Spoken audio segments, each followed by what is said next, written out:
তখনকার দিনের অবিভক্ত বাংলায় প্রত্যন্ত অঞ্চলের সমস্ত পণ্ডিতগণ এই গঙ্গাকুলে বসতি স্থাপন করে বিদ্যা চর্চার কেন্দ্রবিন্দু করে তুলেছেন। সহস্র সহস্র বিদ্যার্থী তারা এখনকার দিনের মতো আর বিদ্যালয়, বিশ্ববিদ্যালয়, মহাবিদ্যালয় এসব ছিল না। তখন পুরো গৃহেই ছিল এই বিদ্যা লাভের উপায়। এই বিদ্যা লাভ করেন সকালবেলা সমস্ত অধ্যাপক মণ্ডলী অধ্যাপনায় ব্যস্ত, পড়ুয়াগণ পড়াশোনা করছেন, ছোট ছোট বালক বালিকা খেলাধুলার মধ্যে উঠেছে, শাস্ত্র চর্চাকারী পণ্ডিতগণ শাস্ত্র চর্চা করছেন, স্তুতি বন্দনায় মেতে উঠেছেন পূজারী ব্রাহ্মণ, অন্যান্য কর্মে যারা ব্যাপৃত তারা সবাই কাজ করছেন। ঠিক এমন কর্মমুখর সময়ে কলিপাবন অবতার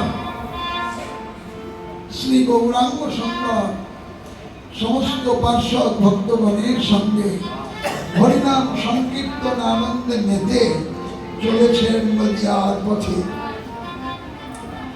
ভগবানের নামে তার সর্বশক্তি যে নিহিত গৌরাঙ্গ লীলায় তারই প্রকাশ।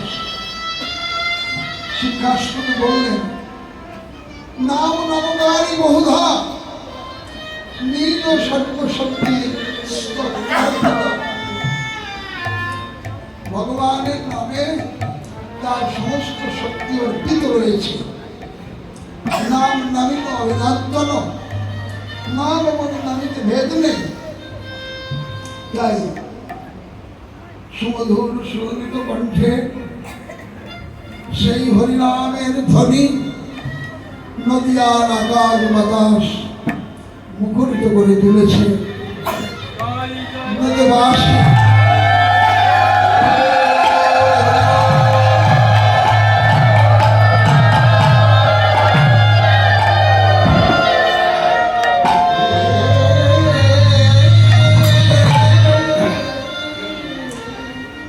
নামের ক্রিয়ায় কি হয়েছে? নামের ক্রিয়ায় হয়েছে কি? ছোট ছোট বালক বালিকা খেলা করছিল, তো খেলা ভুলে গেছে। হরিনামের ধ্বনির শুনে খেলা ভুলে খেলার ছলে বাহু তুলে হরি বলে ছুটছে পথে, হরিনামের ধ্বনি অনুসারে ছুটছে। যারা পড়ুয়া পড়া ভুল হয়ে গেছে, পুঁথি রেখে কিছু না বলে চড়ছে পথে হরি বলে। অধ্যাপক মন্ডলী অধ্যাপনা ভুলে গেছেন, পাণ্ডিত্য ভুলে একটা বিরাট দর্শন নিহিত, যেখানে ভাব, যেখানে প্রেম, যেখানে ভালোবাসা, সেখানে পাণ্ডিত্য কার্যকরী হয় না। পাণ্ডিত্যের সেখানে কোনো দাম নাই। গৌর কণ্ঠের হরিনামের ধ্বনিতে এমন প্রেম নিবদ্ধ যে পণ্ডিতের পাণ্ডিত্য পর্যন্ত ভুল হয়ে গেছে। স্তব্ধ পণ্ডিতগণ মন্ত্রমুগ্ধের মতো হরি বলে পথে চলছে। যিনি যে কাজ করছিলেন সমস্ত কর্মে অব্যাহতি দিয়ে যেভাবে ছিলেন ওভাবেই হরি বলে চলেছেন নদিয়ার পথে, হরিনামের উৎসের নিকটে পৌঁছাতে।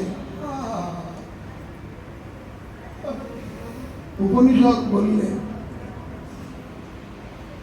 জলের উৎপত্তিও সাগর, জলের অন্তিম বা শেষ আশ্রয় সাগর। সাগরের জল মেঘ হয়, মেঘ যেখানেই বর্ষণ হোক আবার সাগরের উদ্দেশ্যেই ছুটে যায়। সাগরে না যাওয়া পর্যন্ত জলের চলার শেষ নাই। এমনি অনন্ত কোটি বিশ্বজীবের উৎপত্তি পরমেশ্বর ভগবান শ্রীকৃষ্ণ, আবার অনন্ত কোটি জগৎজীবের অন্তিম আশ্রয়, শেষ আশ্রয় পরমেশ্বর ভগবান।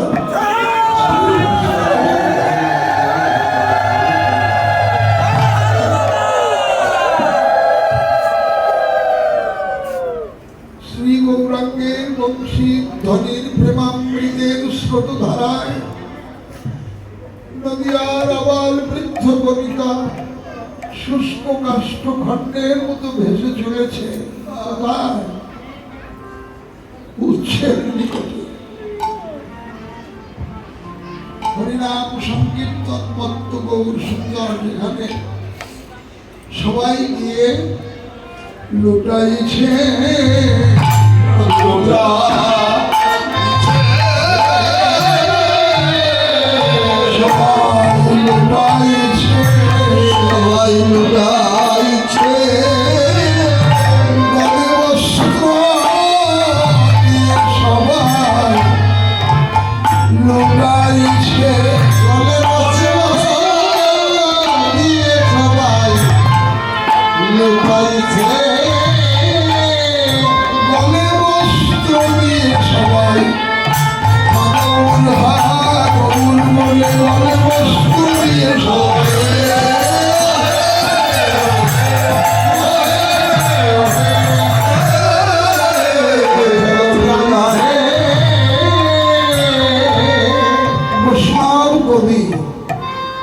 বাসুদেব ঘোষ দৈন্য ভরে বিজ্ঞপ্তি দিলেন,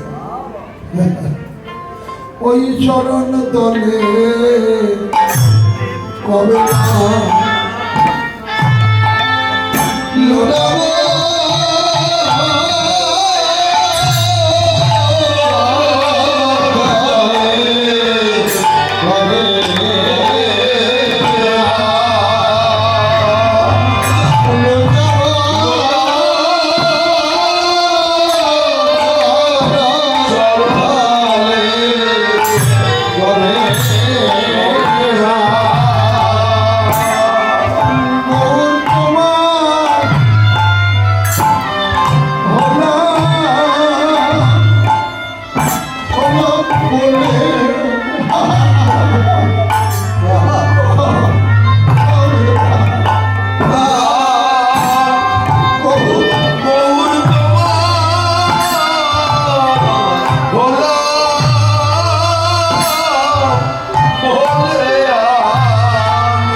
বাসুদেব ঘোষে গায়ে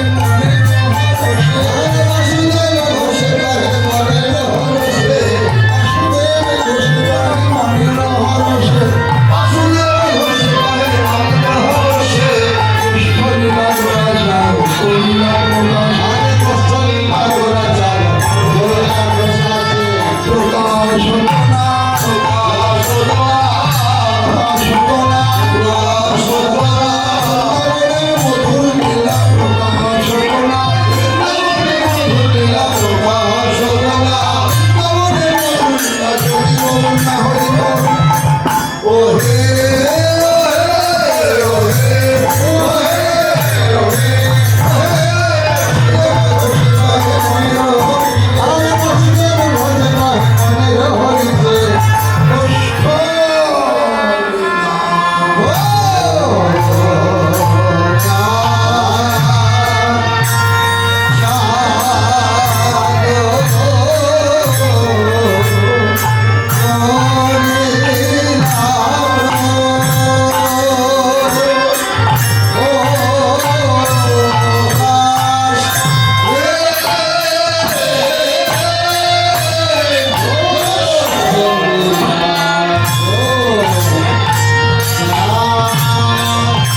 ওই মা যশোদা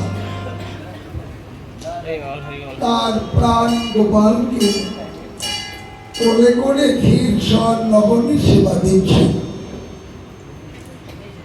মায়ের দেয়া দ্রব্য গ্রহণ করছেন গোপাল, আর আনন্দের প্রকাশ ঘটছে। কিসে দেখাচ্ছেন তার অঙ্গভঙ্গিতে, চরণ দুখানা দোলাচ্ছেন, চরণের নুপুর রুনুঝুনু বাজছে। মা এক হাতে নবনী সেবা দিচ্ছেন, ডান হাতে পা হাতে গোপালের মাথায় হাত বুলাচ্ছেন, গায়ে হাত বুলাচ্ছেন, হাতের আঙুল টেনে টেনে দিচ্ছেন। এমনি করে চরণের আঙুলগুলো টানতে টানতে চরণ তল লক্ষ্য করেছেন।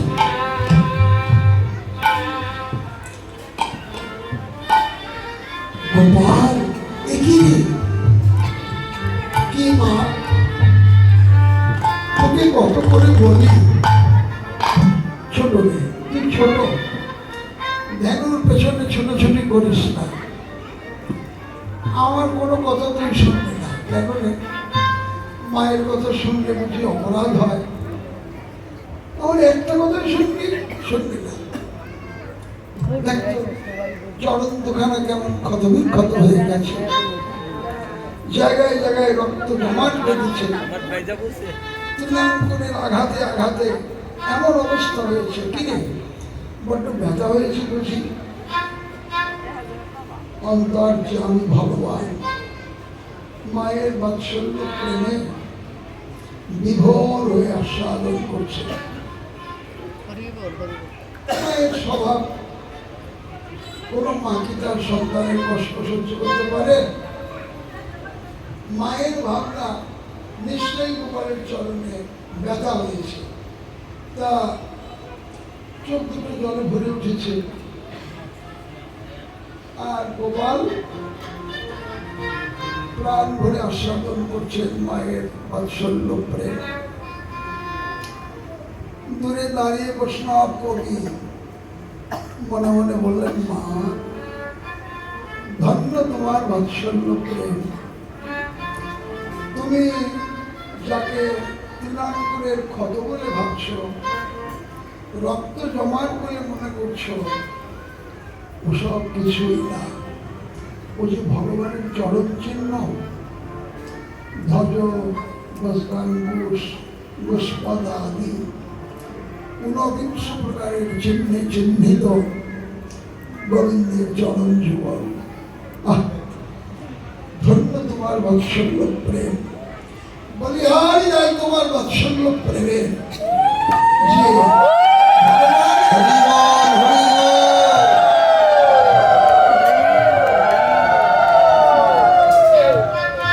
ভগবানের ভগবত্তাকে হার মানিয়ে দিয়েছে। নবনী দিতে একটু দেরি হচ্ছে। চঞ্চল গোপাল নিংড়ে নিংড়ে বাৎসল্য প্রেম আস্বাদনের জন্য কি করলেন? কচি কচি মৃণালের মতো হাত দুটো দিয়ে মায়ের গলা জড়িয়ে ধরে কানের কাছে মুখখানা তুলে আস্তে করে আবদারের সুরে, যেন কিছু জানে না, কিছু বোঝে না, আবদারের সুরে বলছে, আমার আরো দে মা,